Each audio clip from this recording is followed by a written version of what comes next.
Yo, Brandon, how you doing, man?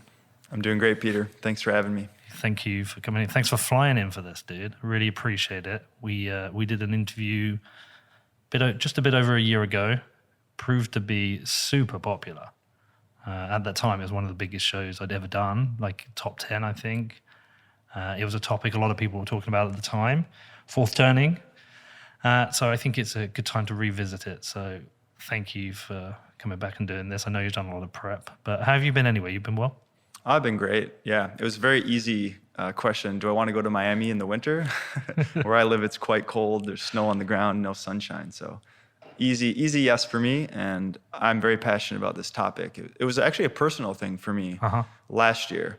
You know, chaos, lots of transition, lots of change. And I'm sitting there like, what's going on? And so I just went in the cave and started reading and learning and trying to figure out what's happening. And out of that process came the fourth turning. I read it a couple times, and that thesis seemed to be the best tool to view the change. And after sort of internalizing that idea, first I fought it. I was like, it kind of sounds like horoscopes for intellectuals in a way. And the deeper I got, I realized that it does feel like this emergent human thing. It feels like ground up. This is how humans operate. And it is just a model, right? Like the map is not the territory. However, it felt so useful, and you know, having a sense of these cycles gave me some peace in a sense that, okay, the world looks pretty grim, but I don't think it's going to end, right? We've been here before. There's so many parallels to the 40s. And, you know, that sort of gives you some cautionary things, but also, yeah, like I said, a little bit of peace for the future. Like, we'll get through this. Well, anyone who hasn't heard the last one, they won't necessarily need to go back because I think we're going to revisit part of it. But the reason I wanted to cover it with you again is because we made that show. So much more weird and crazy shit has happened since. It felt like a good time to go back in and like use that as a lens back into the fourth turning. I was going to save this bit until later on, but actually let's do it now. Danny mentioned, because I'd forgotten about it, I raised the fourth turning in my interview with Eric Weinstein, and he was like, he didn't want to talk about it. He's very critical of it. The point he made is he's got this thesis of snap to grid. What is it, Danny? Snap to grid? Yeah, so like there's a theory or something happens and then people just attach themselves to it rather than like dealing with the fact there might be new information or whatever. But so he himself isn't a fan of this. He didn't want to talk about it. And I guess there are other critics of the fourth turning. You've probably read them yourself. You've probably dealt with them. But could you kind of summarize the main criticisms and what your kind of view is on those criticisms?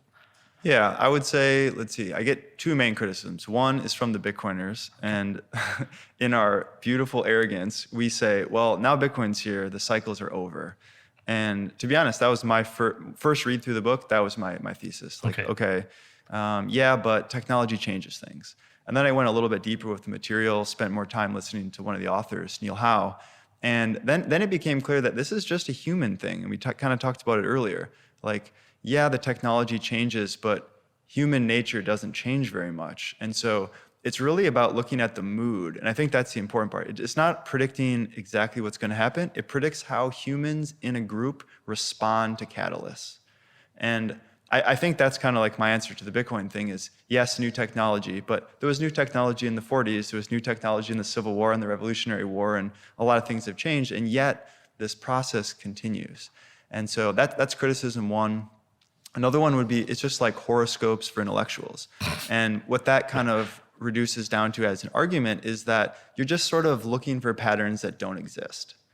And I am a little bit sympathetic to this, right? Which is why I wouldn't say I only use one lens to view the world. That's obviously a mistake. The map's not the territory. And so, yeah, I think there's credence there. But again, the people who make those critiques, they have only a 20% understanding. And so, and I was there. I know exactly what that feels like. And I've yet to meet someone who grasped the material well enough in order to make thoughtful critiques. Very similar to Bitcoin. And the deeper I went, the more I started to see these patterns playing out. Started to make sense. Cancel culture made sense, right? Why is humanity trying to collectivize right now? Why is everything political? That all makes sense through this lens. And I guess to counteract my own position there, you could say, the more I learn about it, the more my identity attaches to this thing, right? And so I sort of have a little reputation attached to this book, which was not really intentional, it's just what happened. So yeah, that's what I would say. And I'm still bullish on the thesis, but it's only one tool in the toolkit. Okay, so how much do we know about the author, Neil Howe? Yeah, so he's a longtime historian. He's a classic DC intellectual author guy. Him and his co-author, the late Bill Strauss, they wrote, their big book was called Generations in the early 90s. President said it was the most influential thing they read. And so they have a long-term history. They were sort of, I guess they were given credit for calling it the millennial generation. So deep thinkers in that world. Now Neil works for Hedgeye, which is kind of a funny tension point. He's not very bullish on Bitcoin, but explain Hedgeye. Hedgeye Risk Management is a investment shop. I don't know exactly what they do, but you send them their money and they invest for you. Okay. And he's sort of the demographer or the guy who studies demographics for them. But I'm blanking on the guy's name. The CEO is very tense with Bitcoiners. Someone needs to look this one up. But Danny, who's that? CEO of Hedgeye. Okay. He'll find it for us. Yeah. Anyways, so Neil's a demographer. He's bearish on McCullough? Bitcoin. Sorry? Keith McCullough? Yes, Keith McCullough. Everyone on Twitter that knows this guy. Yeah, hold on. He came unhinged with Bitcoin. And he owns some and he trades around it, but he just had a little tussle with the Bitcoin community. Yeah, I As many remember do. him. Yeah. Wasn't he one like bought and then sold it? Mm-hmm. And like everyone. Quad 4. Yeah. That was his model, why he sold. Yeah, I remember. Okay, well, whatever. Yeah.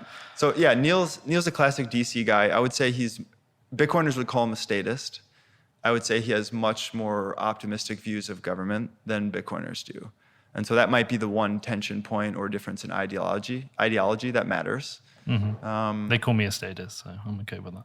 Yeah. I mean, if you're to the left of the Bitcoin mass, you're a statist. Yeah. Well, I mean, I say I'm a reluctant statist, but we can get into that later, maybe if it's part of it. Okay. So I think, like I say, like the audience of the show is bigger than when we made this last time. So a lot of people wouldn't have heard it. They might not have read the fourth turning. Do you want to just do like the TLDR? Definitely. Yeah, I think it's important. And to preface, it's really hard to do a TLDR. I know. And so I'm going to do the shortest version and then try to drop little breadcrumbs along the way, and we'll kind of make a picture by the end. Okay. And so book was written in the late 90s, right around the same time as A Sovereign Individual. I consider them very good companion pieces. And the main thesis is that humanity goes through cycles, roughly every 80 to 90 years. And at the end of that cycle, people look around and they say, all our institutions are crumbling. So think government, think economics, think healthcare. All the exterior world starts to crumble. And we decide, wow, we actually need some institutions. We need some order in society. And so humanity collectivizes at that crisis moment, usually a war. And then we sort of reimagine the world. And it has many effects. One of the effects is that it tilts the game board back to the young people. And so essentially wealth consolidates over this period, the institutions decay, and then we just rattle the cages and reset the game board, giving some hope back to the young people. And they need hope in order to drive humanity forward. So that's kind of the key point. Previous fourth turnings would be the Civil War, the American Revolution, and the period between 1929 and 1945. And so that's the best example for where we are today, right? You have the stock market crash, FDR's New Deal, all these new centralization of power and government that we've never seen before, World War II, and then on the tail end of that, Bretton Woods, right? Redo the financial system. Out of this, we had IMF, World Bank, NATO, FDIC insurance, so many different things that were crazy at the time. And we're kind of going through that same thing right now. And so if you look around, our institutions are failing us, inequality's high, populism rising, you can feel collectivism coming in. Cancel culture is essentially a response mechanism to, there's a big problem, we got to fix it, and if you're not with us, you're against us. And so they just cleave off the non-believers, right? Climate change is going to be the same way. It's like, big problem, got to collectivize. And so it makes sense, but it comes at a high cost, right? There was a lot of communism, and young people were pursuing that in the 30s as well. And you sort of flirt with losing markets, and you flirt with losing the emergent organizational properties that I think makes a society good. And so it kind of looks like we're trending towards China right now. That's because we are. It doesn't mean we're going to go that far, right? There's different forces at play. But I think that's the main risk. And then the other thing to mention here is that there's 4 stages in one full cycle. You can think of it like first, second, third, fourth, spring, summer, fall, winter, or he gives fancy names like the high, the unraveling, the crisis, etc. And at the end of the cycle, we redo the exterior world. Halfway through the cycle, we redo the interior world. So the second turning is the awakening. That's when we have religious movements. That's when we have the civil rights movement, psychedelic 60s, right? That's essentially young people realizing everywhere around them is boring and lame and white picket fence, and young people rebel. That's the baby boomers. And another thing that matters here is the line, history creates generations, and then generations create history. What do I mean by that? So let's say we're all millennials. We grew up in one period of time. So we're a generation that was forged by history. We're all born at the same time. We have the same hopes, wishes, dreams. We're all parented kind of the same, context the same. So we kind of create a generation with similar characteristics. Individual is unique. The group is not unique and very predictable.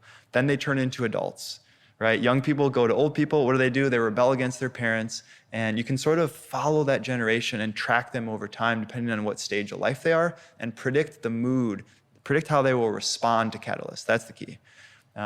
So history creates generations, generations create history. You can just build that principle from the ground up. And then each generation is given an archetype, like a hero, nomad, et cetera, which is just a useful, again, a Jungian human thing that we do. And so you add all that up together, and it's about how does humanity respond to a catalyst. That's kind of the key point. That's probably enough to start. That's a good start. I don't really want to cover first and second turning now. We might cover first turning towards the end because that's where we're heading towards a new dawn. But I definitely want to cover third and fourth turning. I think both of those are kind of interesting points because essentially we are now within the fourth turning, right? Correct. And that was in the book. Neil talked about that in 2005. We were discussing earlier, we think it was probably more like 2007 with the start of the financial crisis, that being the trigger point. But I think it's useful to talk about what happens in the third turning, and how that takes it, like that period of time, what is happening. Mm-hmm, definitely. And I think we should actually do all four to make it. Yeah, I'll do it super quick though. So the last fourth turning was World War II, New Deal, stock market crash. Okay, we redid everything. Chaos, World War, everything like that. Then right after World War II, we had the first turning. That's the high. We're sick of fighting, white picket fences, inequality is low, people are generally happy, and we just don't want to fight anymore.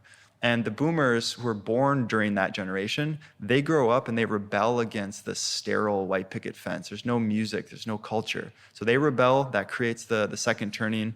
The interior world's reimagined. Okay, then it carries over into the third turning, which is a period called the unraveling. That's where economically things are okay, right? The getting's good, we deregulate. This is the 1920s, it's champagne, nobody cares.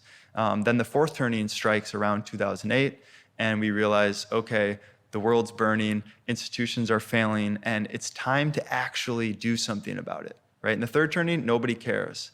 Problems were happening, but nobody looks at politics, nobody really cares about economics because it's just working fine.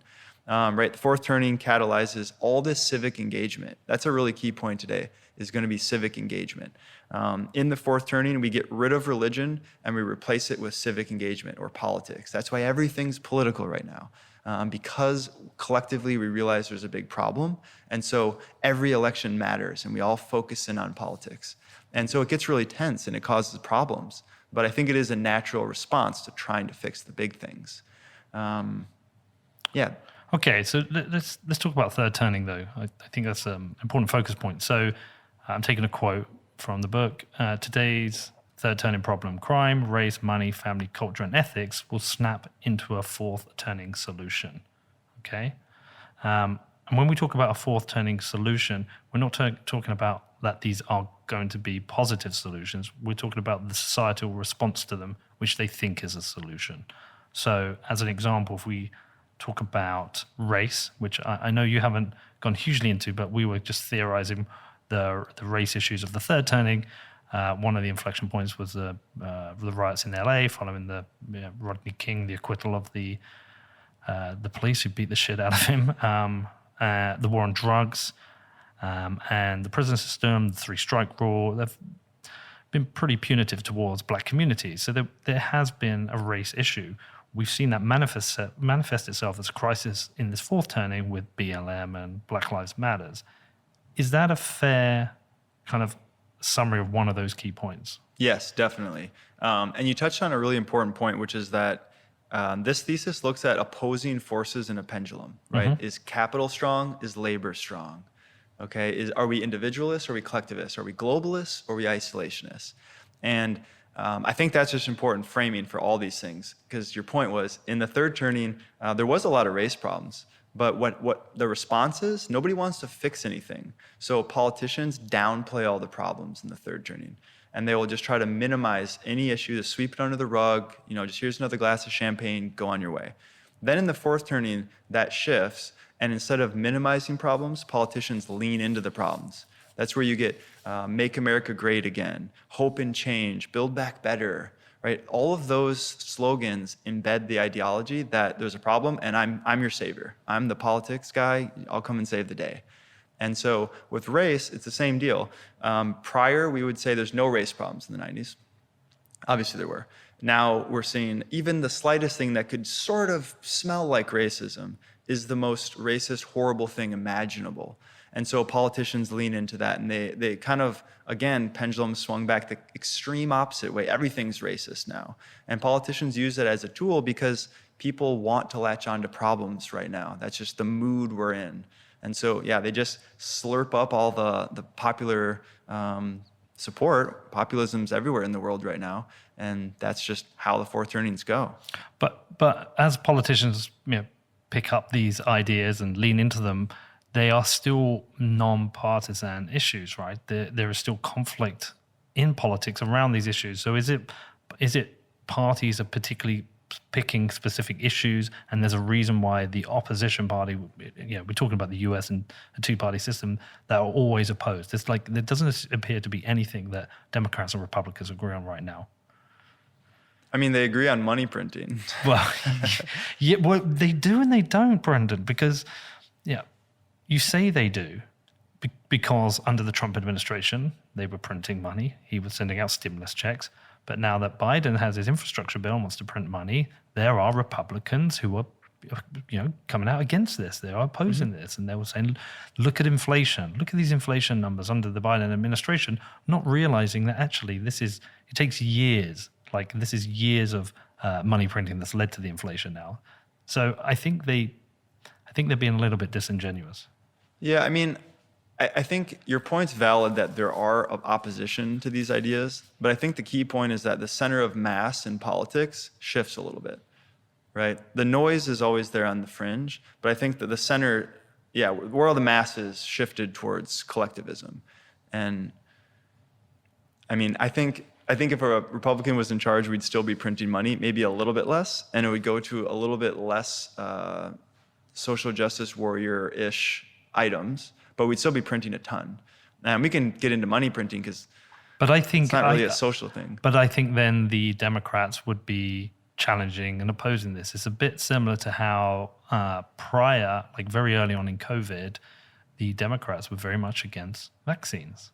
Now they're very much for vaccines, and the Republicans, I wouldn't say very much against it, but there's been some challenges regarding specifically mandates, which I do agree with. But what I'm saying, there's a lot of flip-flopping between these parties now. I agree. Yeah, 100%. And I think your point about, I think Kamala Harris is the best example. She was tweeting, don't take the Trump vaccine. This is horrible. We got to do it the right way. I'll never take it. Neither should you.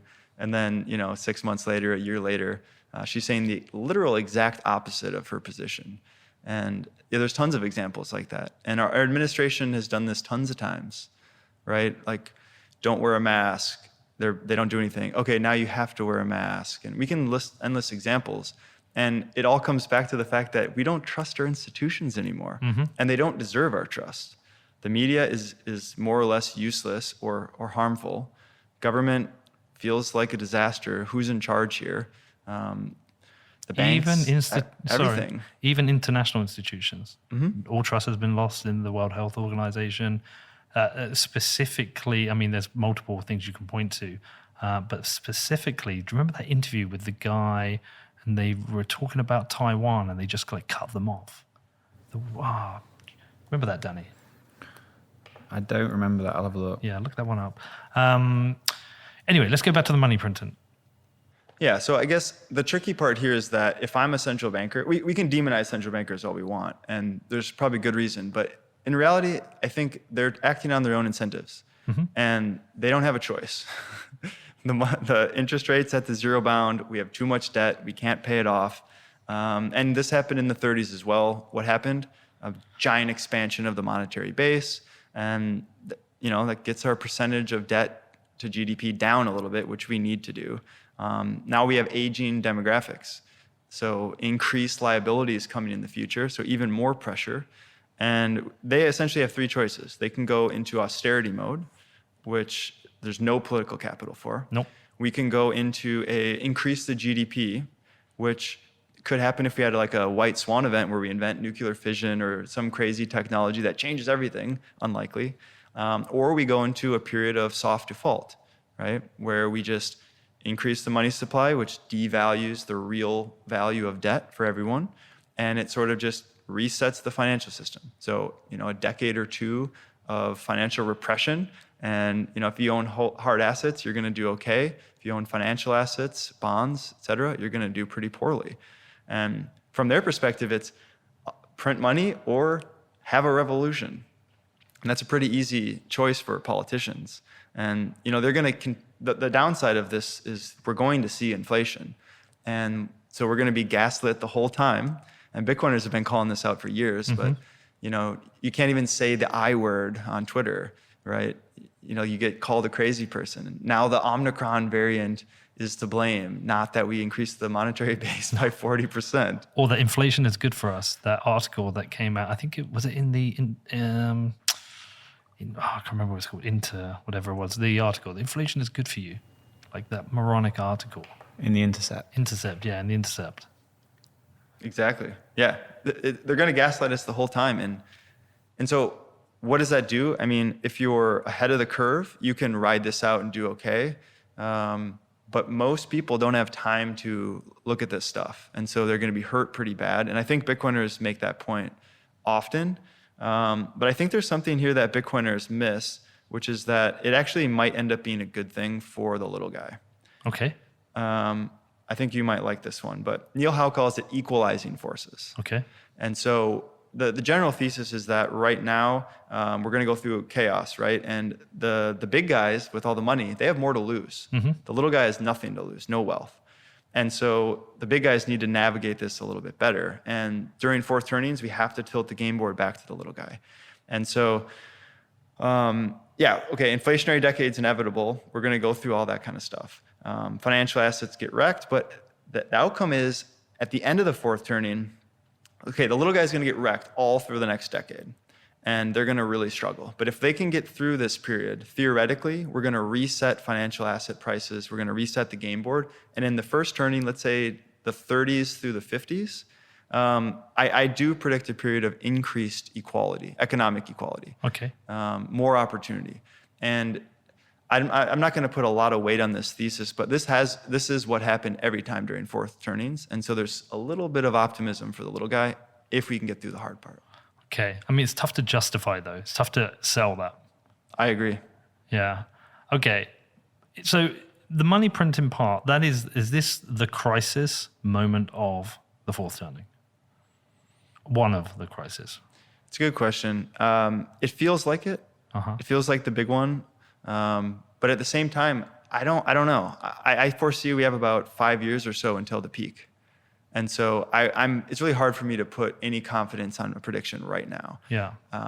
I could see China encroaching on the West, and we have some sort of conflict over different ideological points, right? China is saying essentially, we're ready to take our role as a leader, and we play the long game, and we're here, and the US doesn't really like that.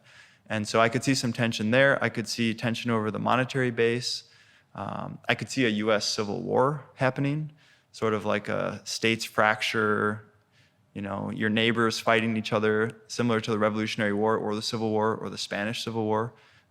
That's all possible. I hope that doesn't happen. Well, let's work through them, because if there isn't like, how does this model fail? How does the fourth turning model fail? That there is no giant end crisis, there is no war, there is no reset. Yeah, good question. And I think Taiwan would be an interesting point to go through this. Yeah. It's like, does there need to be a war or not? And I think the answer is that you don't need a war. But what you do need is a catalyst strong enough to collectivize the people in order to actually make a big change. Right? Okay. Humans are lazy. Yep. We don't act until we absolutely must. And so war is usually the catalyst that we need. I don't know though. Like, because it could be another financial crisis, but significantly worse than 2008. Something where, like 2008, essentially, the banks were bailed out. We kicked the can down the road, and actually, if you look at the money print in 2008, it's pales into insignificance compared to what's happening right now. I do forget the numbers. I've brought them up a few times, but I'm pretty sure it's like 800 billion was the bailout figure for 2008. Like, it's been trillions this year. Agreed. So could a massive global financial crisis, massive financial depression, can that be an end of fourth turning event? Does it need to be something that triggers that moment where the institutions are rethought and rebuilt? So I think that you're right about 08 being small. Yeah. I think it's a blip. It doesn't even really matter. Yeah. I think that it's hard for me to say. My gut feeling says that it's not going to be only a financial thing. I think it's going to be much, much worse than that, sadly. Okay. And yeah, the money printer is going to go exponential for the next decade, and that's going to cause problems. But the government essentially knows this, and they're trying to manage the situation. Okay. So they come out with things like central bank digital currencies, right? And this is sort of like the curse of the central planner. They see a problem, and they're like, "Ooh, I love problems. I'm going to solve this." And so they just get their hands dirty and try to fix everything from the ivory tower. And so central bank digital currencies are essentially recognizing that there's a problem, and all that we need to do is give the smart people more power, and then we'll solve it harder and faster and better. And so I see that being a tool that might actually work in the short term, right? That's what happens when you're trying to wrangle with these complex systems. Is central planners think they understand the economy, and so they make all these hasty decisions which backfire, all these unintended consequences. And that's how I see central bank digital currencies. They're going to be able to directly send money wherever they want. They're going to have way more control. We're going to give up all our freedoms. And I think people are going to be okay with it. That's the scary part here, is that individuals in a fourth turning, especially the millennial generation, they're okay giving up freedoms for the greater good. You can just feel it on the internet. It's like... Because they don't understand the consequences? Because for them, they see the world as a huge crisis moment, and the only way to get through a crisis moment is to make collective sacrifice for the good of everyone. Okay. It's a pretty rational position, but if it goes too far, right, we have a lot of problems. Like the virus, temporary. Giving up our liberties, that's permanent. And so I fear for the millennial generation, which I'm among, because that is the mood. That's what they want, and it's really hard to fight against that. And so Bitcoin kind of comes in here as a immovable rock. It's a strong force that it doesn't matter what the millennials think, what they feel about collectivism, Bitcoin's not going away. And so it also plugs in, it actually fills our two biggest problems. One, financial system breaking. Two, from the fourth turning perspective, we need strong institutions. We need order back to society. And that could look like central bank digital currencies, social credit scores, eat the bugs, whatever, great reset model. Or it could look like a new financial layer, Bitcoin, which is sort of like a new government, new institution that's immovable, that cannot change. And I think millennials will latch on to that because it actually fulfills their needs. Most of them just haven't realized it yet. It is a fair system. Millennials love things to be fair and equal. And so to me, that's the optimism here is we're going to go through a financial crash. It could have war involved. I hope not. Could have civil war. I hope not. But this Bitcoin thing is sort of a life raft. It's sort of a pressure release valve to get people onto a new system before it gets too bad. And I don't think we've ever had anything like that. This is outside the system, right? This is Bucky Fuller's, to obsolete the system, you have to build something new. And well, it is a new institution, but it's a mostly incorruptible institution. Correct. That's the important part. Yeah. Right. And if we look back through Svetsky always critiques me and says, okay, the Bitcoin will destroy the model, right? And there's some potential there because the difference is all of our financial systems and all of our political institutions throughout history, they only last 30, 50, 70, 80 years. They're human run. They're very, very politicized. That's what always happens with the money, right? Satoshi quoted this: you get the money and you get corrupted and you abuse the trust. And theoretically, Bitcoin is a monetary system to last 1,000 years instead of 50 years. And what does that do to society? What if this institution doesn't decay? What if it lasts? What if we can build on top of it a greater, more collaborative society? That's entirely possible. But then you have to be conscious of the risk, which is that what if Bitcoin grows up and then it gets neutered by the state? We stop running nodes, we let supply concentrate in banks, we give up KYC for everything, and it's sort of just, okay, they let us have $100 trillion asset, but the important properties of Bitcoin decay over time as we just give up the good parts of Bitcoin. And I think that is possible. Okay. How much of the fourth cycle, the fourth turn cycle, do you think is linked, like intrinsically linked to economics? Like, is it entirely an economic model, or is it entirely linked to an economic model? Yeah, good question. I think that it's not an economic model. I think it's about how humans respond to their environment. What is the mood at the time? But is the underlying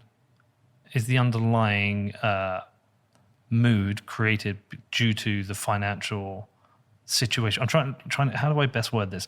Okay, so I get what you're saying. So what? Yeah, I'm trying going back to that. Like, tough times create strong men create good times. Yada yada. So post World War II, there was a lot of debt, a lot of rebuilding. Tough economic times, but after the rebuilding, there was abundance. So good times.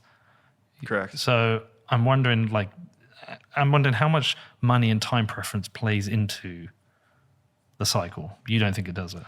No, I mean, it definitely does. Okay. I think economics is as powerful as any force in society.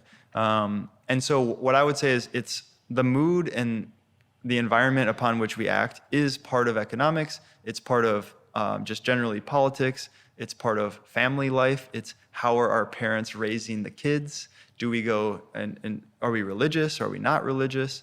All of that combined creates the mood. Right. And so, I mean, like I'm on your team here with economics being super powerful and probably even more powerful. But I don't think that economics alone describes everything with how humans respond to the world. Okay. And so what would be a good example? Let's take the dot-com crash, right? End of the internet boom in the late 90s. We crashed there. But it didn't really matter that much. It was a symptom of the excesses of the third turning. It's like, oh, yep, we gambled too hard. A couple boomers lost their pensions and their retirement accounts, but nobody cares. Fuck it. Yeah, move on. Then in 08, okay, now that's what we would define as the transition point. In 08, financial crisis, the world's ending. Everything is in conversation now. All the politics change, right? You can see a very different response to a similar catalyst. Maybe it was bigger in 08 and more global, but we responded differently, right? Similar in, let's see, in the 19 teens, I think the Germans sunk the Lusitania boat, how that's pronounced, and nobody really cared. Then you go to Pearl Harbor. Okay, Lusitania is in the third turning, Pearl Harbor is in the fourth turning. As soon as that happened, it's global war tomorrow, right? And why is that? Because the people actually didn't want to go to war in the third turning because we don't recognize the problems yet. In the fourth turning, we're ready to go to war. It has to be decisive. We have to make bold action to save the world. And so everyone was in support of the war. Similar to going to the Middle East, right? Nobody wanted to go to war in the early 2000s.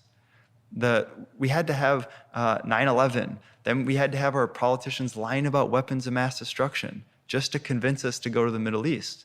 Where now if, let's say, Taiwan, yeah, China, something bad happens globally, I think the appetite would be greater. But it has to feel existential. It has to be a real catalyst.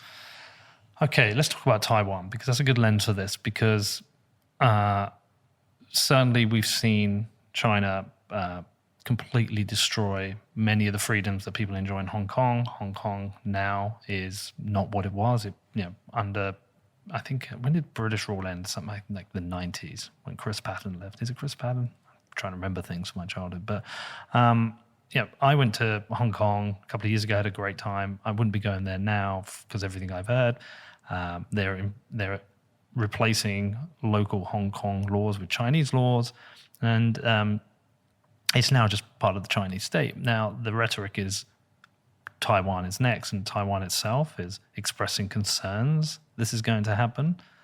And I think the one interesting factor for the West is with regards to is it the Taiwanese semiconductor company? Like, there is this global chip shortage, and I'm not sure what the catalyst is or why, whether China just wants to reclaim what it thinks is its part of sovereign China, or is because it feels like it needs to protect its own supply chains by having control of the semiconductor company.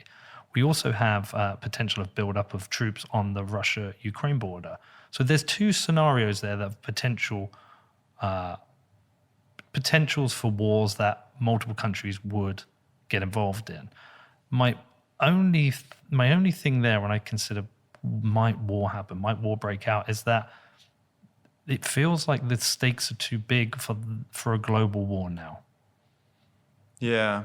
I mean, from China's perspective, they're ready to take their place. Yes. Right. And Xi said I forgot what it is, but he classified himself on the same tier as Mao. Mm-hmm. Right. So he's essentially saying, I'm a supreme leader and I'm the man.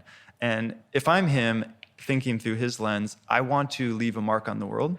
And so what's one way to do that? Unify all of China, claim more territory, right? And so Hong Kong and Taiwan, in my mind, it feels like they're going to be China. I don't think that there's any way out of that at this point. And okay, the petrodollar is fraying around the world. The U.S. is not in the same position as we were after World War II, right? We're way, way, way behind, and U.S. foreign investment is declining. Afghanistan made us look horrible.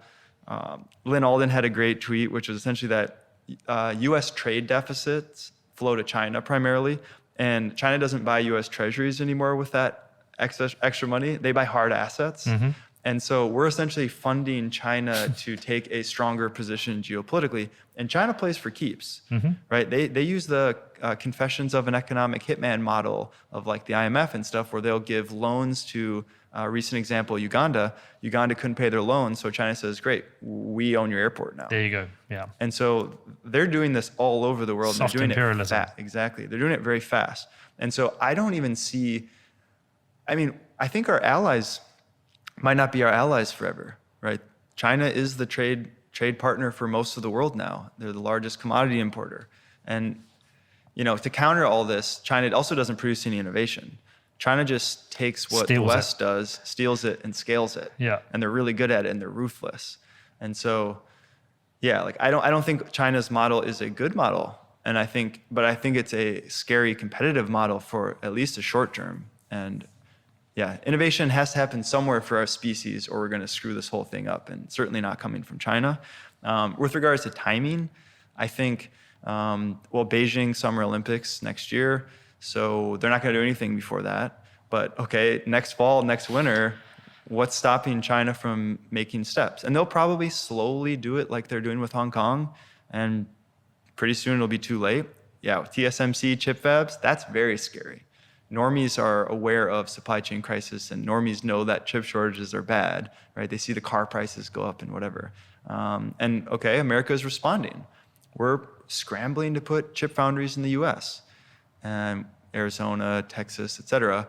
It's going to take a decade, and they're probably not going to be very good for a long time, right? It's the most capital-intense thing that humans do today. It's really hard. It's also really bad for the environment. All the inputs pollute really bad. And we'll see how the ESG crowd balances that one. Yeah, that will be rationalized though. Hopefully, or maybe maybe we just export all the bad stuff to Mexico. I don't know. So, I still don't see international conflict over Taiwan. Well, maybe I'm being naive. I just don't see it. I agree. Yeah, but one scenario that does keep coming up, you've mentioned it here, I've had other people mention it, is potential for civil, I don't want to say war because it might not be, I don't know how it plays out. I mean, I don't want to predict something that sounds ludicrous to some people, but there has been a lot of talk of Texas. Danny, I always get this wrong, don't I? I always say succeeding. Succeeding. But also I've heard a counterpoint whereby maybe in the next election, Trump comes back, Trump wins, he probably wins if he comes back, would California, Washington, would those Democrat states say we're not going to be part of this? Is this something that's realistic that you're thinking about? I think it is realistic. Okay.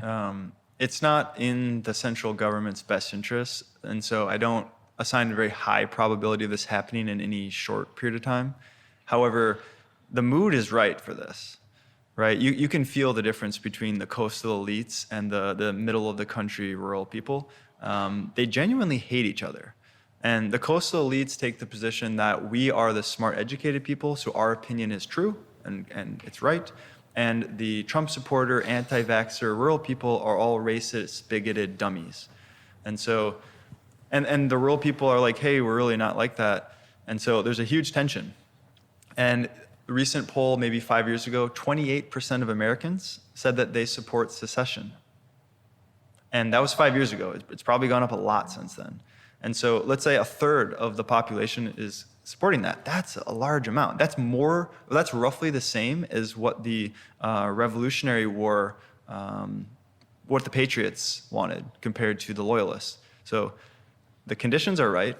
Then you have all these okay, COVID is a tension point. You have Bitcoin mining and energy is a tension point, other political things. And so federalism in America is coming out now, right? Florida's governors saying one thing, New York saying the opposite, Texas, California opposites.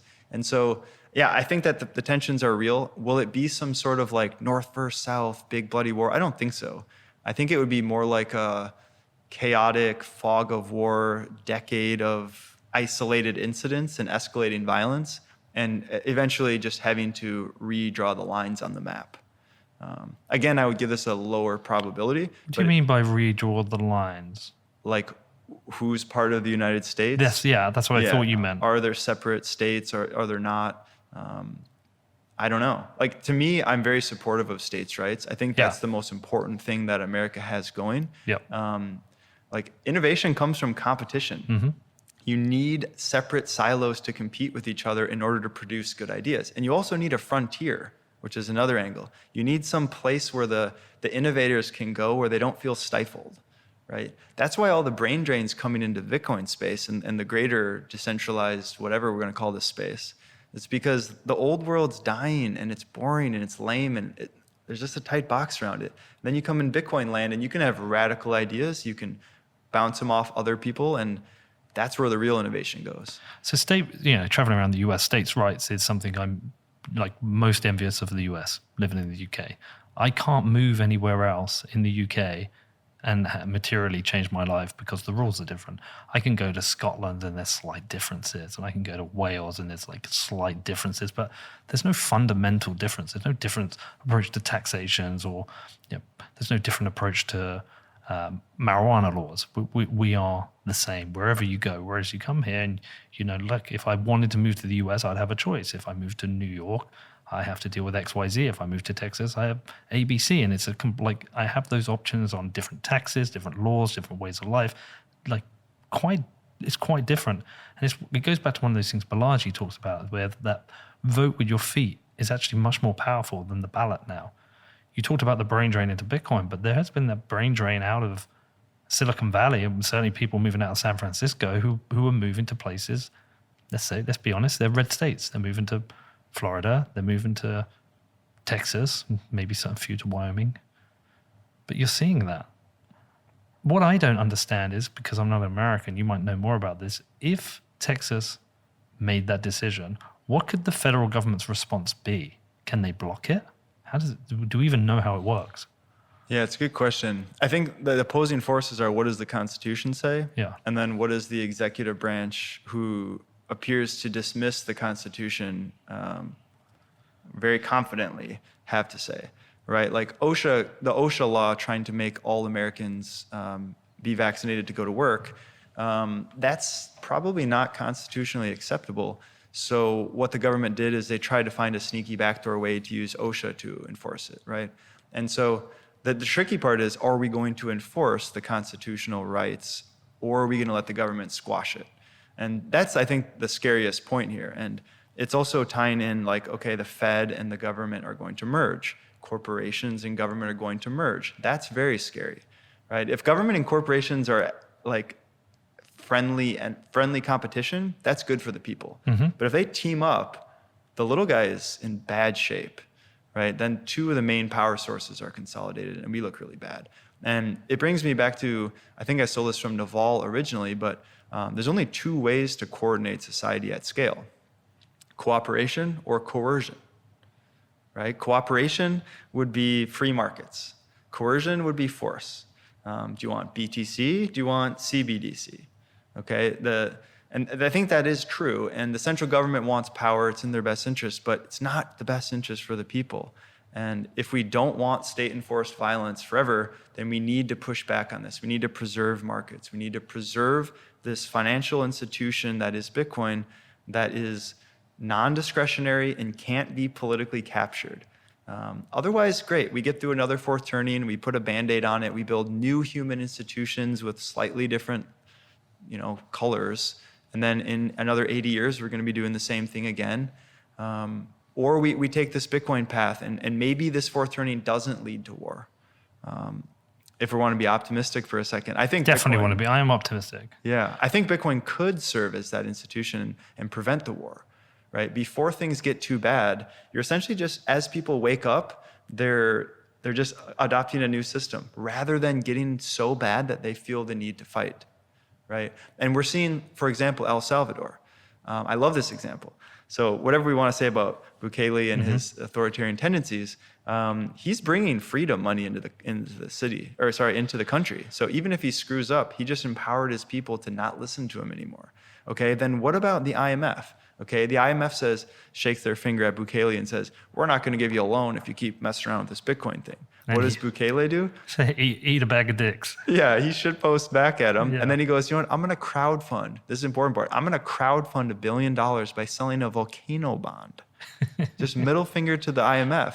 The US is like, well, tensions are rising with El Salvador, right? So the old guard, all the old institutions, they just hate it. They can't stand this new power rising. And I think that's the thing that we need to latch onto. And you're seeing it with young people. The young people who are post-woke, let's say, they're looking for new sources of truth, new avenues. Why is Jordan Peterson massive? Because young people, mostly males, sort of feel disenfranchised by the current system, and they go to a system that feels more true and more real. That's what Bitcoin is, right? The facade is gone. The ledger is open, and come play in the new future. And that makes me very excited. And I think the nation state game theory is going to explode. And I think one more thing on this rant is, I think the most underpriced or underappreciated aspect of the whole, let's just call it in quotations, crypto space, is the fact that Bitcoin and energy are forming symbiosis. And some people are aware of that, but the second order and third order effects, I don't think have really hit the consciousness or the market yet. And what's happening is these two industries are going to merge because they have economic incentives to do so. And simple economic incentives lead to positive externality on society. So every time a Bitcoin miner and an energy producer merge, what happens? Okay, the Bitcoin miners are paying people to work. They're generating tax revenue. They're stabilizing the grid. They're reducing the energy costs for everyone nearby. So what happens? Bitcoin's co-opting local governments, and they're saying, guess what? You're on our team now. And it's not, I use co-opt in kind of a playful term, it's really just economic incentives. They realize it's in their best interest to protect Bitcoin. And there's unlimited opportunities of this. Like, okay, volcano bonds, that's the sexy one. But you go into like Uganda. Uganda has a unique example in some hydro. There's some geothermal all around Africa. And it makes sense to plug Bitcoin there. So then what? Governments all around the world are going to say, no, you can't do anything to Bitcoin. We love it. it makes it better for our people. Well, that's just happened in Sweden. Sweden said, yeah, we're ESG, don't bring that stuff here. You know, they said we should ban Bitcoin mining, and this came up in my last interview with Nick Carter. One of the arguments, one of the energy companies, Dan, you can find that. One of the energy companies in Sweden came back and said, "No, we need this. It makes us more efficient." I've just brought up a quote from Harry Suddock because what you've been talking about with Bitcoin and energy just reminded me what he said. What Bitcoin does, it demonetizes the political class and empowers the productive class. And I think that empowering the productive class is a really important element. That's what better money does for people. It takes the people who are just rent-seeking in our political structure and it says to them, I'm sorry, you don't belong here because you don't produce anything or create any net economic positive impact. Love that. Yeah. Love Harry too. He's great. He's fucking amazing. Yeah. You know, he just comes up with these just like, I said to him, I was like, do you plan? And he's like, no, they just come into my head. That's beautiful. Yeah. And to be honest, I've been spending all my mental energy in Bitcoin on mining. Interesting. I think I used to think it was just like a thing that was part of Bitcoin that didn't really matter. Yeah. And so I just totally underestimated it. And now I'm completely obsessed and leaning into an energy revolution. And energy is foundational to our species. It is the absolute base commodity for everyone. If you want food, if you want energy to move around, to heat your house, to cool your house, all of that comes from the base.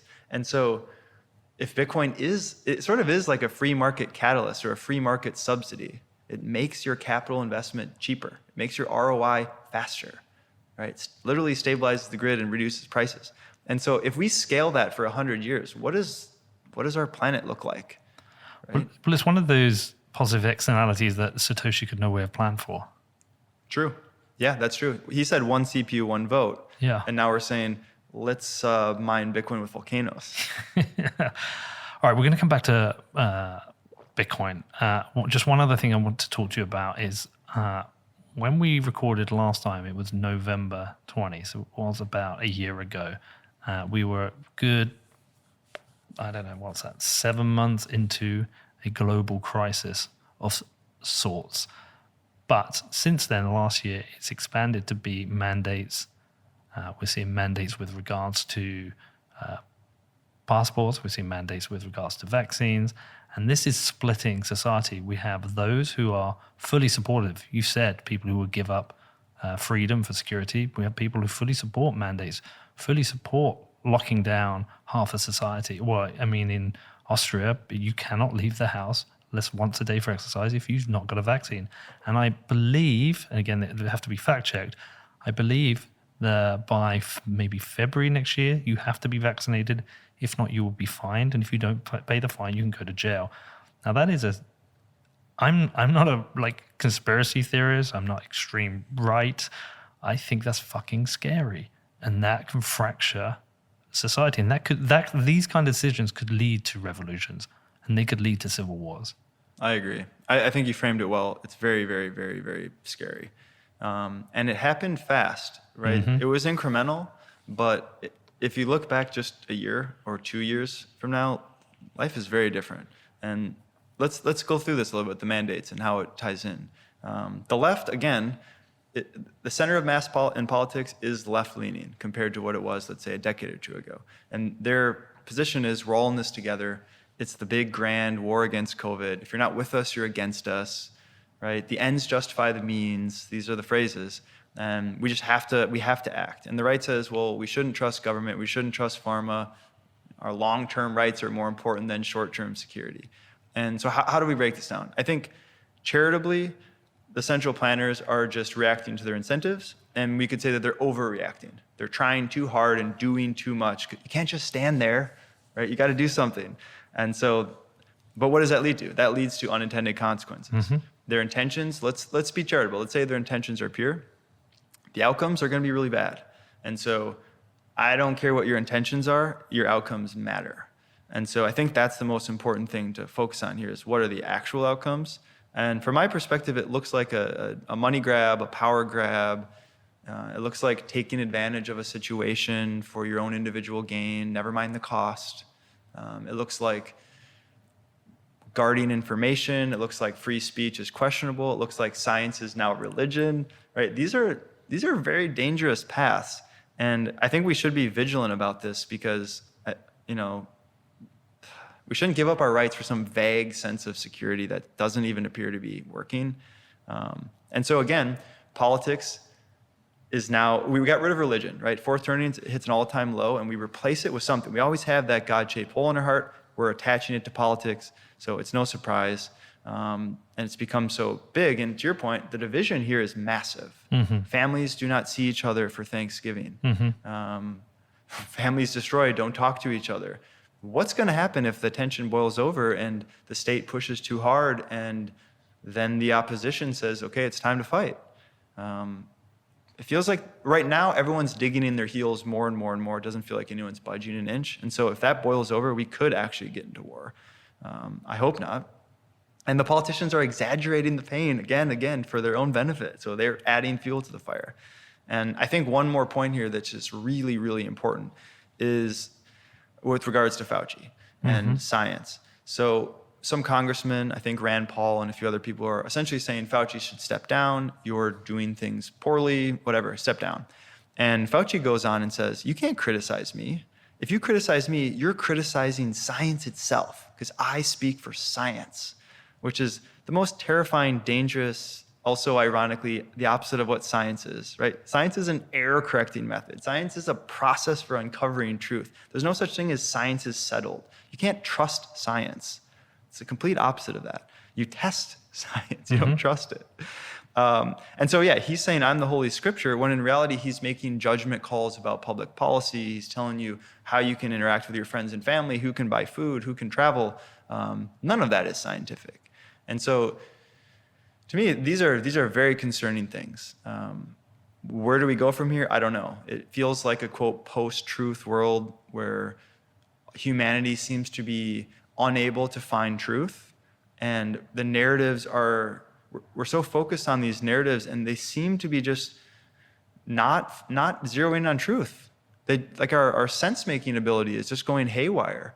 And the people with the least amount of scruples are willing to sacrifice everything to move the herd around. This post-truth world is interesting because I'm wondering whether, what's the incentives here? Are people disinterested in truth, and are they more interested in their echo chamber? And I'll give you a lens for this. Just this last couple of weeks with regards to Australia. Australia has been something that a lot of people in Europe and America have very strong opinions on with regards to their response to COVID. I'm not picking a side here. They made a decision as pretty much an island country to lock down their entire borders and try and prevent COVID getting in. And they had a relative amount of success. And just for the people listening who are losing their shit right now, I'm not saying I support this. All I'm saying is that was their strategy.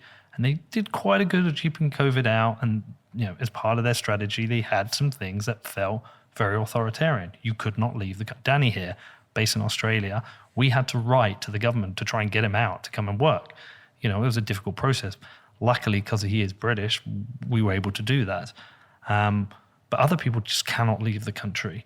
People coming in are put into these camps. Now people look at them, and Tim Pool calls it a concentration camp, whatever. But they've had this process of trying to prevent COVID within the country. Over the last couple of weeks, stories have come out about these regional Aboriginal communities which have had outbreaks of COVID now. I've tried to find the truth on this. There have been claims of forced vaccinations, people being taken away from their families and put into these camps. Howard Springs, this what they call a concentration camp.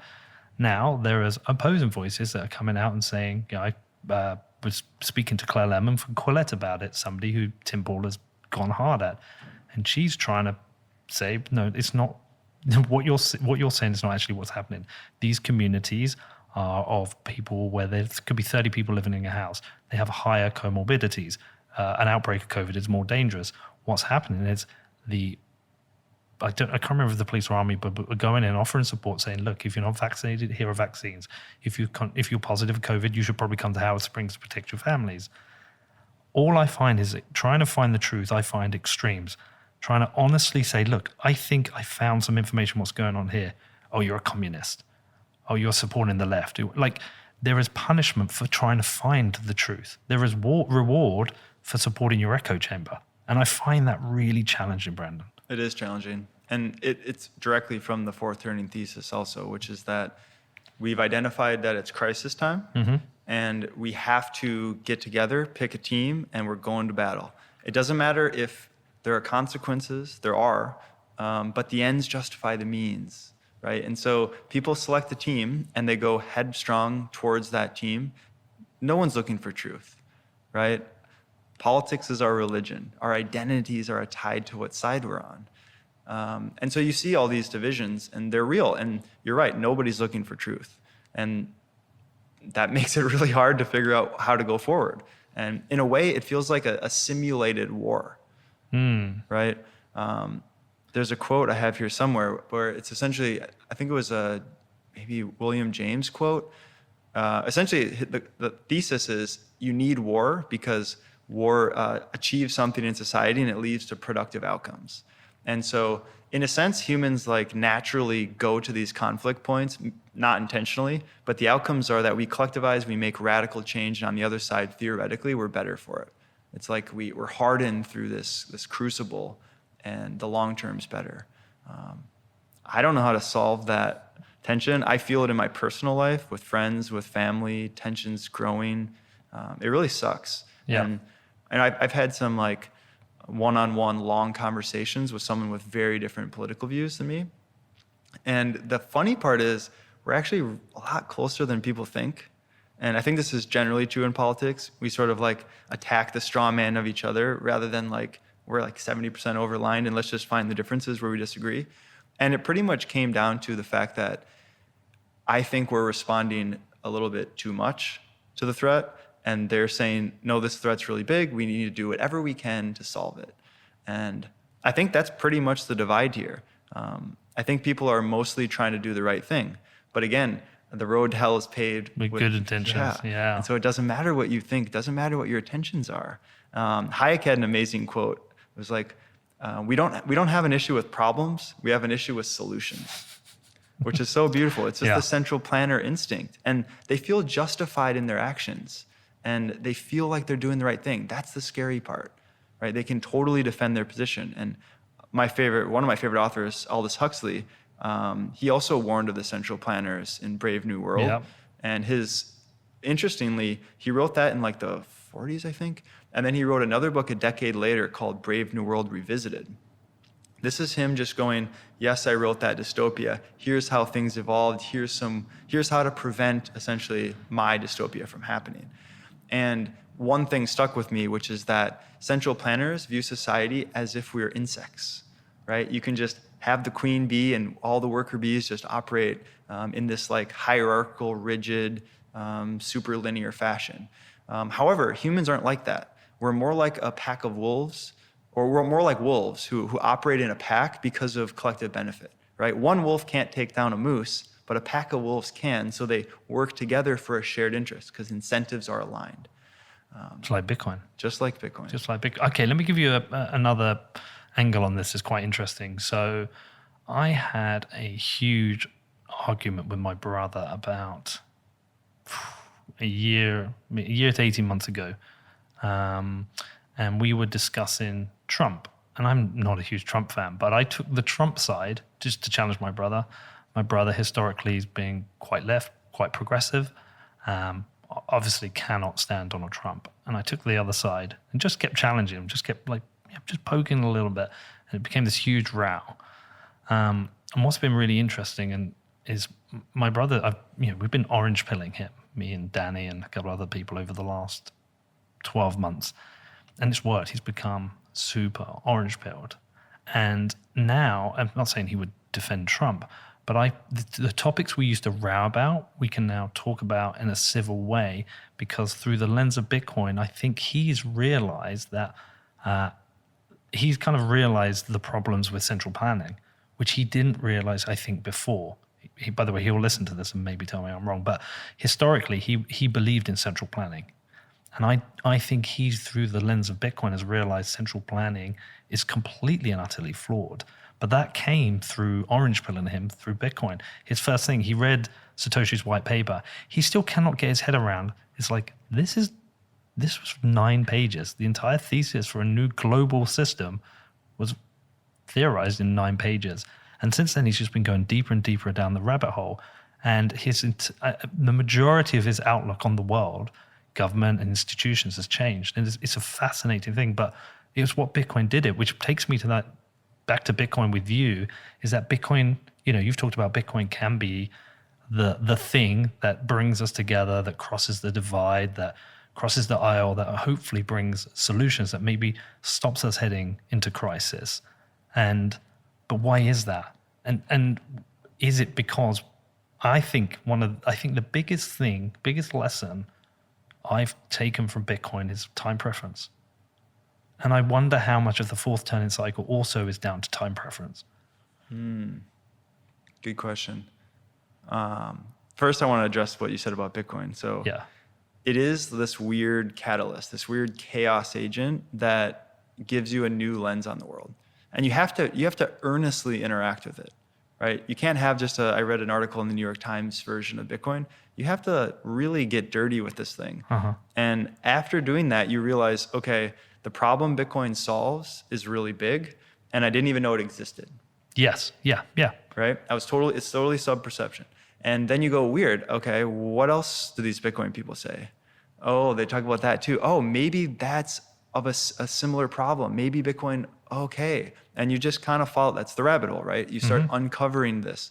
And then you're surrounded by this fraternity of truth seekers who have a similar interest in getting to the bottom of things. And then you play off each other. Now you're in a community. Then all of a sudden, which, there's negative parts of communities and identity, but there's a lot of positive things here. And it leads people to the truth, and then it attracts more truth seekers, right? And we don't get everything right, but at least the rules of engagement are your ideas matter more than your reputation. What the quality of your thought, not the quality of your credentials. And that's a much better place to build the world on. Right? We need to lean into that. And if you look at Bitcoin as an institution, it is that, right? It's like it automates what central planners do, and it prevents the unintended consequences that central planners automatically lead to. It's a bit like everyone kisses Elon Musk's ass, and we all told him to go fuck himself. Yeah, that's a perfect way to describe Just the fuck Bitcoiners. off. Your credentials don't matter. Yeah. What's the quality of your thought? You can be an anonymous space cat on the internet, and people will take you seriously because of your proof of work, right? And how opposite of that? Like in politics today, we select for mouthpieces who can look good and regurgitate the talking points and sway public opinion to get elected. We're not optimizing for the people who build things, who take risks, who do the work. It's totally backwards. We're rewarding the productive class, as Harry said. Exactly right. Interesting. So how does Bitcoin save us from crisis? The one point we mentioned already was it's a pressure release valve, right? So before it gets too bad, most people naturally will look for a solution once the problem's real. And a lot of them are going to find Bitcoin. A lot of them already have, right? You see developing countries adopting Bitcoin en masse because they actually need it. And that really pisses off the credentialed class at the New York Times who are like, I know about economics. And so that's one way. You have a real problem, you identify it, Bitcoin's here for you when you're ready. And so that theoretically saves people from getting to desperation, right? That's kind of like the emergent micro that builds up over time. Then coming from the top. Can I add something in there? Yeah. So one of the interesting points in that is people look to leaders or opinion leaders or thought leaders with regards to, various issues. What we're seeing is like some of these new thought leaders in this new kind of post-mainstream media world are coming towards Bitcoin. So we've talked about Eric Weinstein. He's like flirting around the edges of Bitcoin. I did a thing with him. Now Breedlove's done a whole thing with him. He's definitely interested in Bitcoin and interested in Bitcoiners. We watched Jordan Peterson the other day get orange pill by Saifedean. I mean, the energy moment with him when he realized you can move energy around the world with Bitcoin was like watching him go, wow, like, fuck, I need to think about this. We're starting to orange pill like important opinion leaders, which are the people who can like bring more people into realizing, hey, this might be the solution. Because people like Jordan Peterson and Eric Weinstein, they're always looking at the problems in society. They're commenting on them. They're going on to Rogan or they're going on to Lex Friedman or whoever's shows, and they're talking about these issues. We're now arming them with Bitcoin.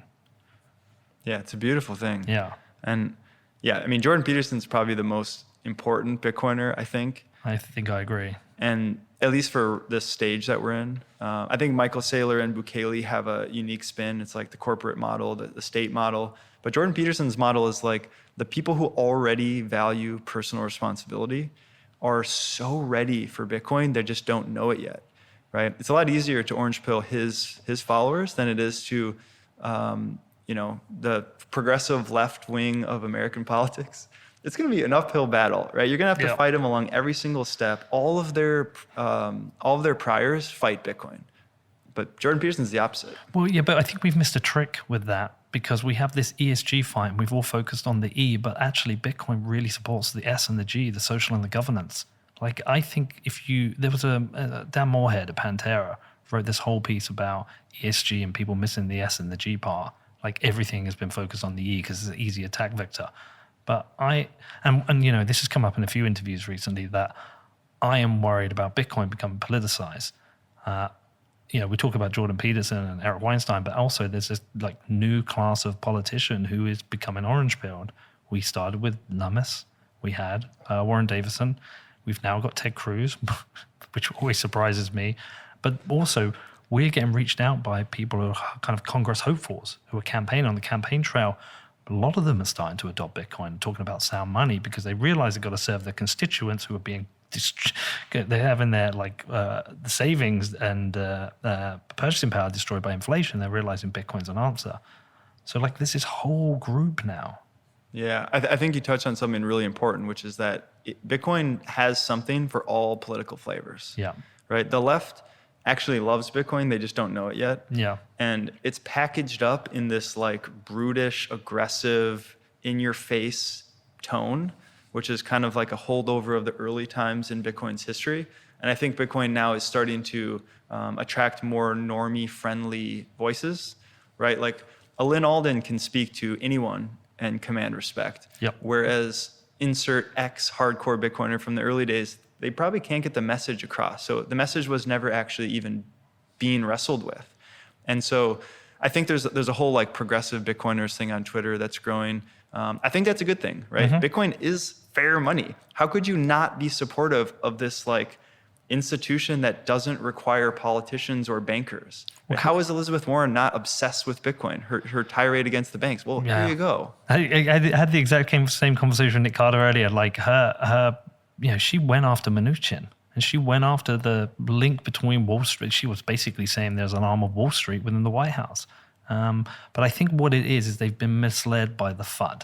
They've seen the top layer of FUD, or they've seen a bunch of people get rich, and they don't like that wealth disparity. I just want to bring up this Parker Lewis quote that's brilliant. So he said, liberals are going to love Bitcoin when they figure out what it will do for lower income families, but Democrats will hate it. Conservatives will love Bitcoin when they figure out what it will do for the budget deficit, but Republicans will hate it. That's funny. Yeah. And there's a lot of truth to that. There is. But I do worry about this Bitcoin becoming another political weapon. And we are definitely seeing more of the right, or people within Congress or the Senate who are interested in Bitcoin. There certainly is a sway to the right.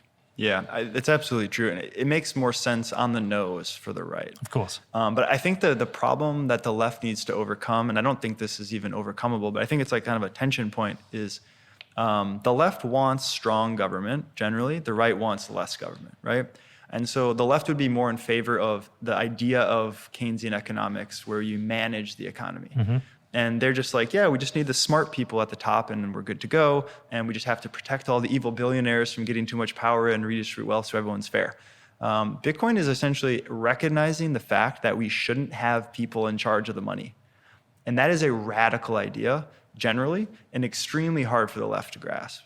Because they're always the intellectuals and don't worry, we'll solve it by jamming all the people together. But they want redistribution of income.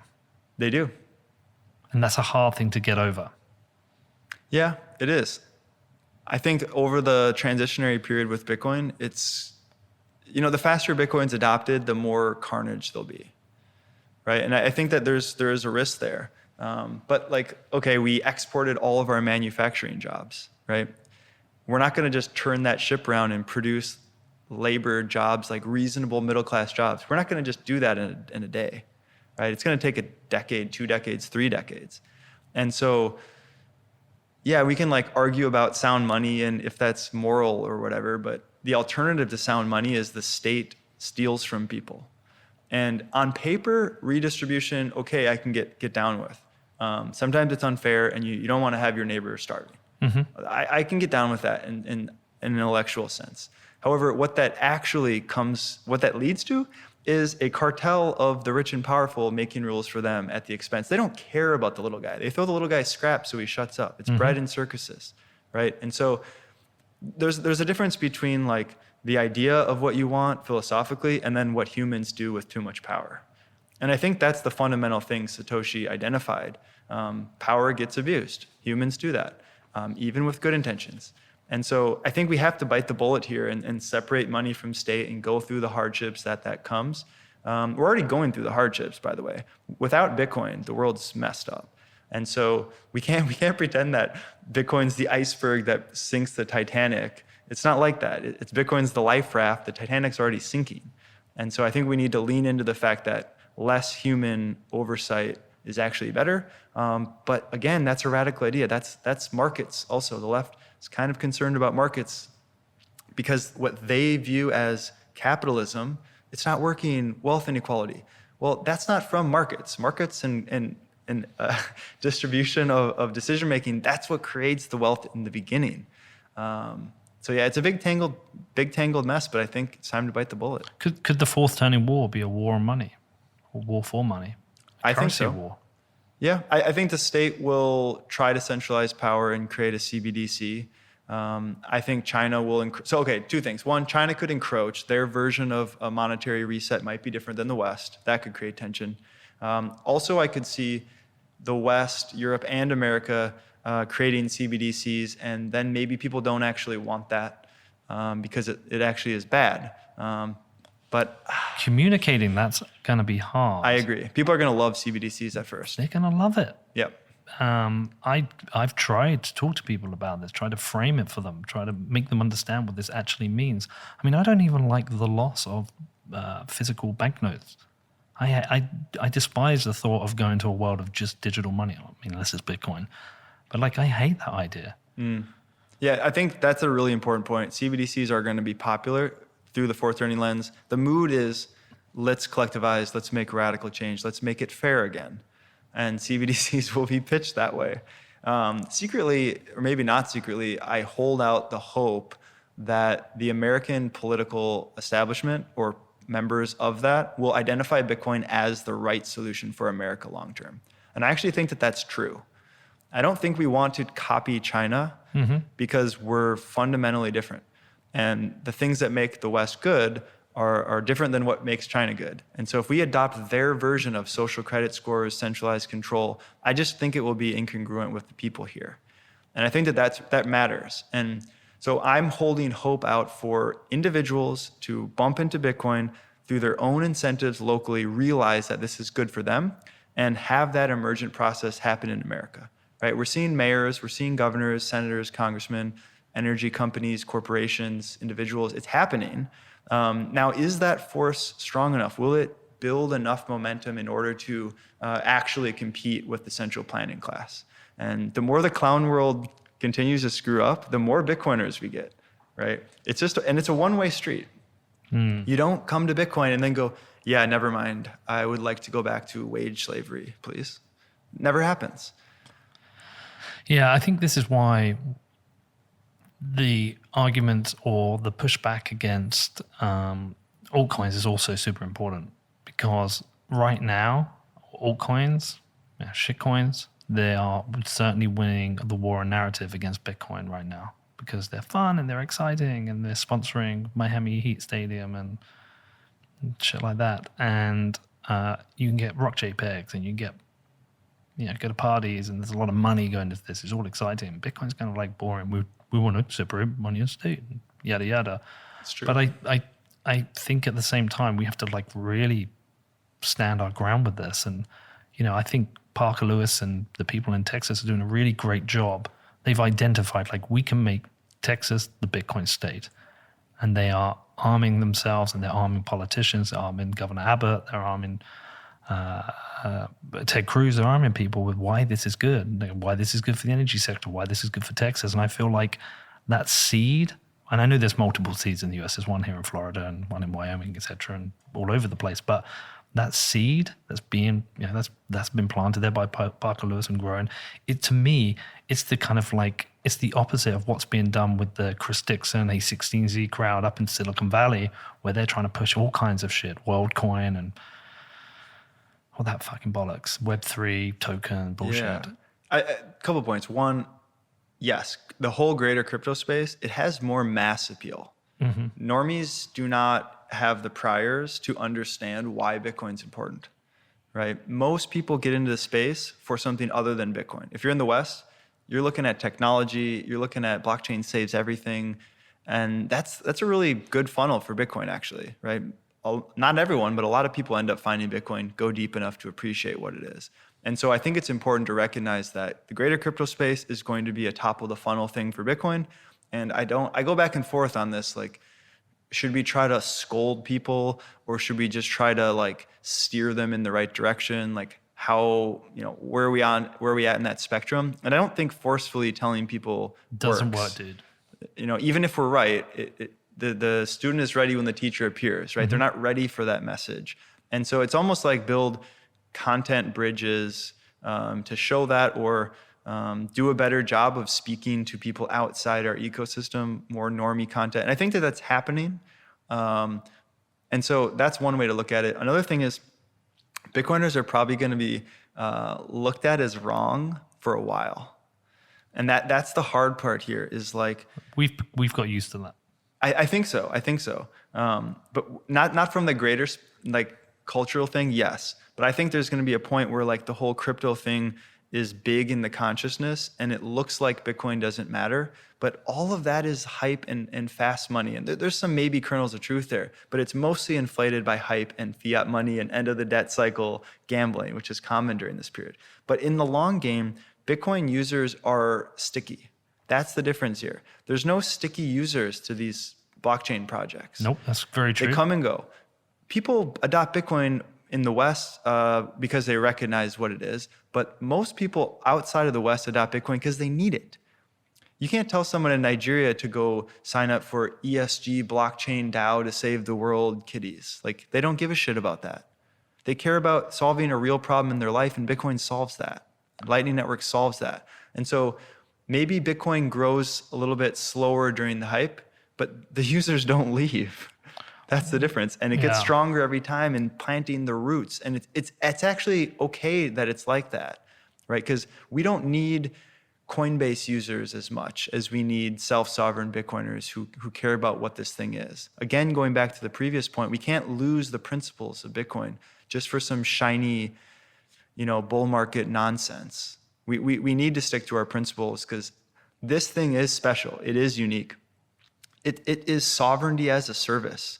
It's property rights for everyone. It's a non-governmental monetary system. This is so unique, and the greater crypto space does not understand how unique it is. They think copy, paste, proof of stake, and you're good. That is nonsense. And so my call to arms would be like, we need to protect this thing. I think Bitcoin Sign Guy has my favorite quote. We need to provide cover fire for Bitcoin until it gets through the door, right? We need to bring this Trojan horse into the future to where it really can't be stopped. Arguably we're there, but I think that is the key. Preserve the principles, get it to the point where it's too big to fail, and then it doesn't matter what happens in crypto land. Well, I think crypto land needs a bit more pain as well. I mean, I don't think 6.2% inflation is enough pain for people. I think people need a lot more pain. And I think, we talk about the cycle maybe not ending. We don't want it to break. But in some ways, the cycle breaking it is good for the Bitcoin versus crypto kind of disparity, in that the crypto people go through far more pain in a crypto winter than the Bitcoin people. And usually, it was a crypto winter of 2018 that made me go Bitcoin only. Like, I had that. And a lot of other people have been through that. So in some reason, some ways, I do want a crypto winter because I want to lead more people to Bitcoin. Yeah, I think the NFT winter is going to be Dude. diabolical when they realize that you can't market sell your JPEG. No, someone has to pick the one you have and sell it. And then it's going to be a race to the bottom and it's going to be bloody out there. No doubt. But I don't think we should cheer for it. I think a better approach is like, yeah, like told you so, that feels good. But I think it's actually a net positive. I think it's more important that we think about this like, and just separate Bitcoin intellectually, philosophically, however you want to do this. Bitcoin's unique. The rest of the stuff is competing against each other, and that's fine. There's nothing inherently wrong with it. There's maybe some morality here and there, but It's now not Bitcoin. It's not Bitcoin. And it's better that way. So there might be an NFT bear market that's horrible while Bitcoin's up 200% in the year. Right? I think that's the right approach going forward. Is like Bitcoin is what it is. We know what it is now, or maybe we don't. It feels like we do, but that's very arrogant to say because previous points we thought it was something else. So I'll humbly submit we're probably wrong about Bitcoin, but we're closer to right. Well, I think it's quite individual what Bitcoin is True. to different people. I don't know what it is to you. To me, it's like a whole bunch of things, but it's, God, this is going to sound hyperbolic and cringe, but like it's a bit of a teacher, if you know what I mean. Absolutely. I mean, people call it a messianic object from the future. Just calling it a teacher is pretty pedestrian. Yeah, well, okay, fair. I know it's going to come across as cringe, and my crypto listeners are going to be like, you fucking maxis. But like, it is a bit of a teacher. Like, all I can tell you is my life before Bitcoin is very different to my life after Bitcoin in terms of thinking about money, life, health a bit. My health could be better. But like, it is a bit of a teacher in that way. I agree. And it's very, very emergent, right? You're interacting with this thing that can't be changed. And so your only choice is to submit to this thing. Submit to Bitcoin. Yeah, which sounds kind of creepy and weird. It does. But I mean it in like it really does happen. Like Bitcoin teaches you things just through interacting with it. If you hold the asset, you're incentivized to think long-term, right? So just that alone is enough to teach you to lower your time preference. Isn't it weird though? It is. It's so weird. Extremely weird. Why is this white paper and software so powerful that people re-architect their lives around it? That's madness. Well, it's because money is the lubricant for trade, right? It's the way we interact with each other. Like money is the base of society, right? And when it's corrupted, you have to spend it quick. You live a different type of lifestyle when you have a hard money, a sound money where you have to think long term. You have to think about everything long term. So, yeah, I mean, it's weird, but it kind of makes sense. It does make sense. And a lot of people critique safetying in the Bitcoin standard for extrapolating what time preference does to culture. Yeah. And okay, I get why you make that critique. Like maybe he took a couple of cheap shots at things he doesn't like personally, that maybe it's not a strong connection. Maybe not. I have opinions on that. Yeah, of course. However, if you look at just the Bitcoin community, individuals make radical change. So that's happening.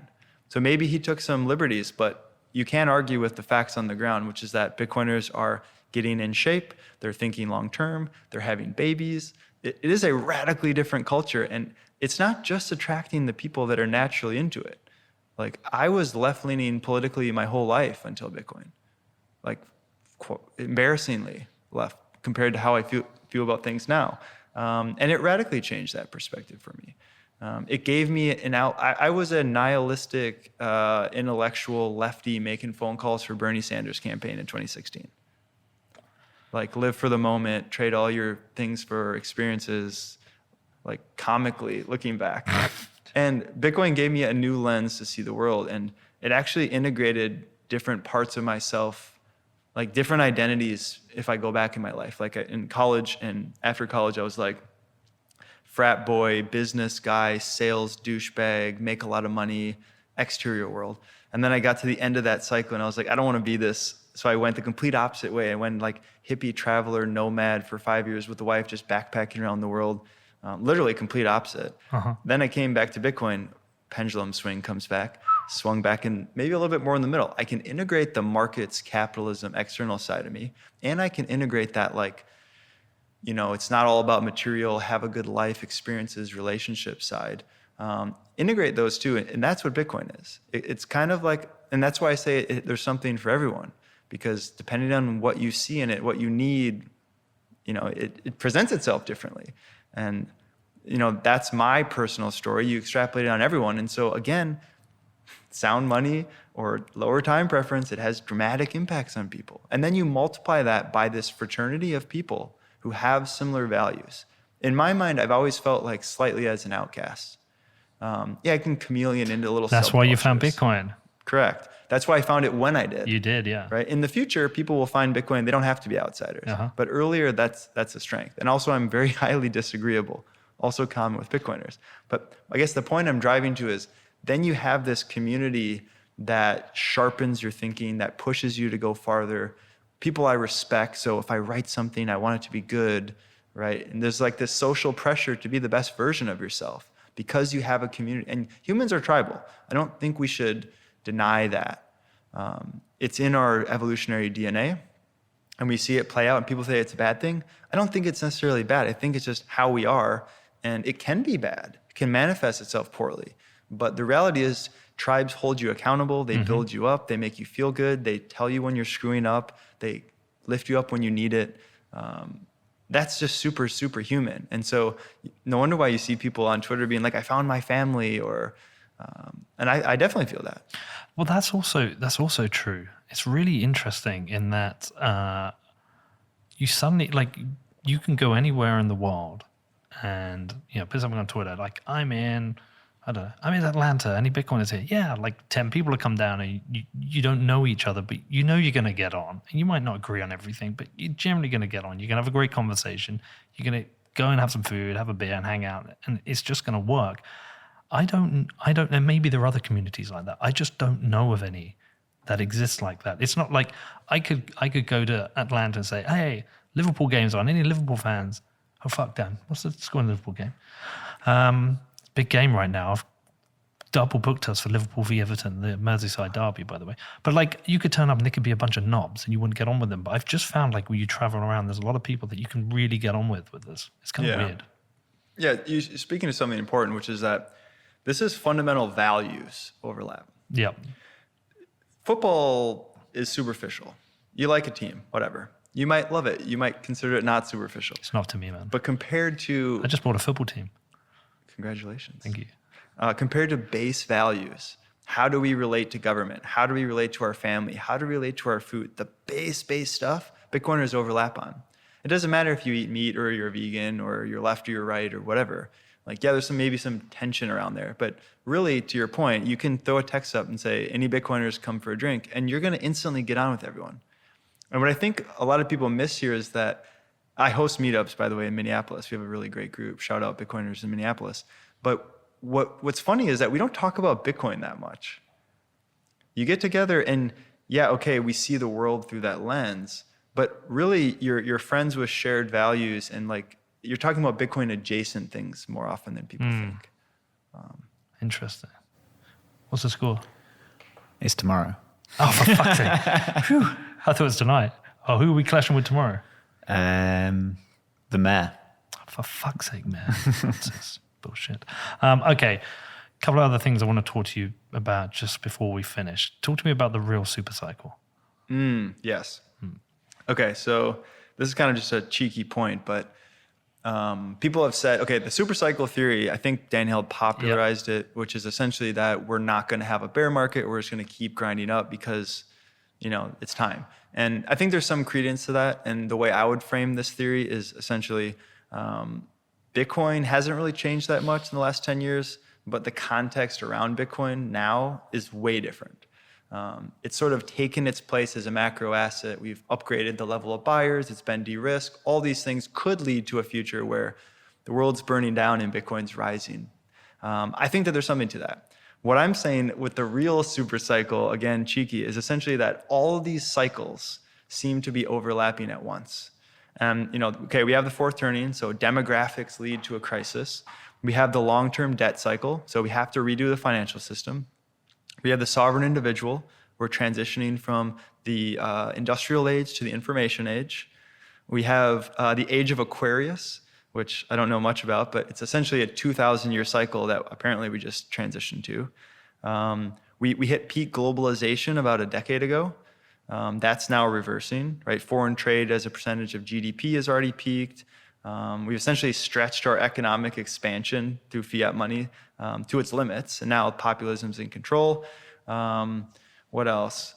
Individualism versus collectivism. I think we're approaching the peak of collectivism, and we'll start to swing back maybe in a decade or two.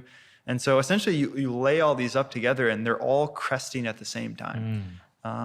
That's pretty gnarly. And I couldn't pretend to know what that means or whatever, but it leads me to believe that it's going to be a big one. It's going to be more volatile than usual. And if all the cycles overlap, that gives me a little more confidence also that something's coming. All right, come on, Bitcoin. Okay, and then like last final thing. Let's finish on something cheery. Okay, we go through the fourth turning. Whatever. What have we got to look forward to in the first turning? We'll be alive during this, right? Definitely. Okay. Yeah. What have we got to look So forward for to? timing, each turning is about 20 to 22 years. This one started in 2008. So roughly by 2030, you'd expect us to be wrapping up. Interesting, because when I last spoke to Lynn Auden, we talked about inflation, and she said it's going to be an issue for about a decade, she thinks. Definitely. Yeah. And that's also Bitcoin's 21st birthday on 2030. Spooky. So what do we have to look forward to? That's also the year Bedford FC, which the team I bought, gets into the Premier League. Wow. Nobody's ever heard of that. It's 9 promotions. That's fucking spooky, isn't it? That's pretty spooky. Oh, Bedford. Don't mock me. This is important. I know it's a big deal for you. Dude. All right, come on. Okay, what do we have to look forward to? So the 50s, right? This is the period of the last first turning. We just got done fighting. This is white picket fences, a period of rising economic progress of the middle class for about 2 decades, leading up to about 1970. That was peak middle class. And so, yeah, there's probably going to be a situation where we reset the game board. Institutions are strong. Hopefully they don't look like China. Hopefully they look like something Bitcoin. From the West, hopefully from Bitcoin. And if that's true, then we should see some light at the end of the tunnel. But I think that the idea of a Bitcoin renaissance, which I think Brady probably popularized, essentially sound money world, we're going to have a lot of positive things come from that.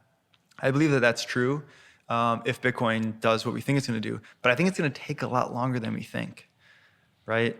And I think it's really hard for me to even think through this next decade and think about the cheery stuff because, like, think about, okay, we're 8 years away from the end of the fourth turning.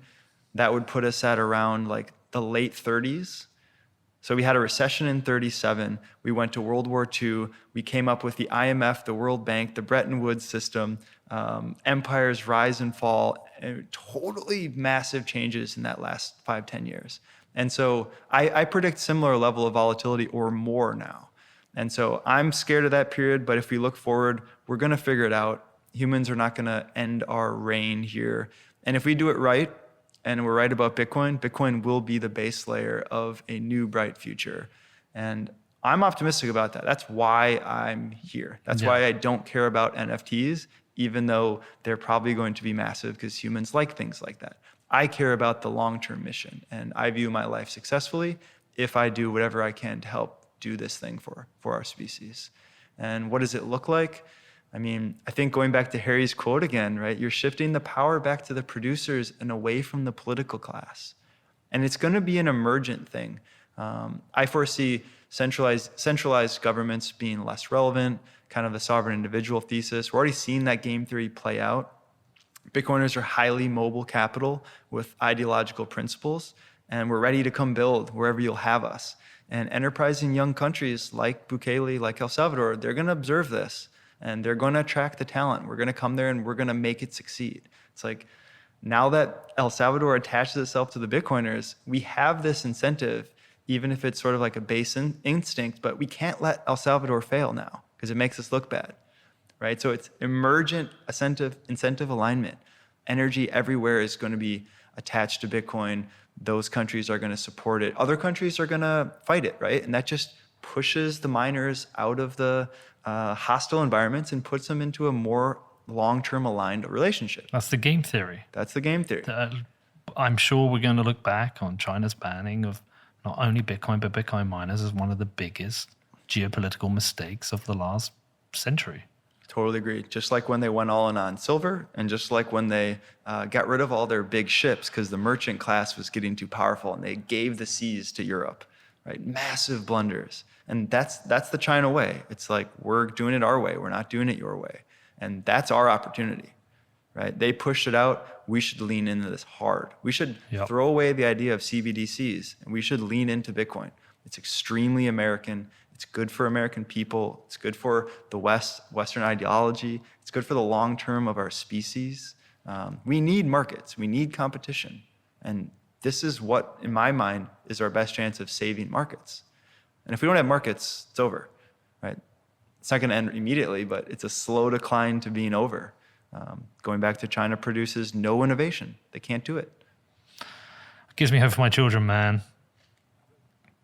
Gives me hope for my children. Yeah. Are we just the soldiers going through the transition and we'll hand it off to our kids once it's nice? I think that's what might be happening, dude. Trying to orange pill them. My daughter's orange pilled as fuck. That's amazing. She's like, how do I get more Bitcoin, Dad? Can I have some Bitcoin, Dad? When do I get my Bitcoin, Dad? Can I earn Bitcoin, Dad? Yeah. Okay, wicked. Listen, Brandon, I knew this was going to rock, man. Have I missed anything you want to talk about? I don't think so. I think we kind of meandered through it all. I feel like we can do this every year. Like an update. Where are we? We're in a worse place. We're in a better place. But Definitely. Dude, I love your work. It's great to see you. We should go and have some dinner now, but I appreciate you flying in for this. It definitely worked better in person. And just tell people where to find your posts all about this, because I think we'll put it in the show notes, but people should follow you and go read it. Yeah, absolutely. First, thanks for having me. Really appreciate it. You got quite a team here. It's been good getting to know you guys. Appreciate it. Again, yes, agree. The in-person stuff is totally different feel, a lot more personal, which is cool. Where can you find me? Twitter is the best. Quittem, BQUITTEM. All my writing is on my personal website, which is just my name, brandonquittem.com. We reference an essay I published a year ago, Bitcoin and the Rhythms of History. You can find it on my Twitter, on my website. Also wrote a lot about mycelium of money, comparing Bitcoin to a living organism. That one's quite mind-blowing itself. And I work for Swan. And so if you are looking for an easy, safe way to buy Bitcoin, swanbitcoin.com. Corey will be proud of you right now. Yeah, do a little self-shill there. Yeah, that's okay, man. We'll let you get away with that one. Yeah, but I mean it. You know, I I think know. normal people should be just dollar cost averaging on Bitcoin. And we make that as easy as possible. And we also have a whale business. So if you want to, one-on-one support, talk to Stefan Lavera about your cold storage, get some hand-holding, we do that as well. It's a fast part of our business. What most people don't know is the boomers are starving for Bitcoin. They're not all ready, but they're trickling in. And so we're capturing that market. So send your parents to Swan. We love your parents. That's enough for Swan. It's enough for me. Appreciate it, Peter. All right, man. Listen, let's go eat. Let's do it. Cheers.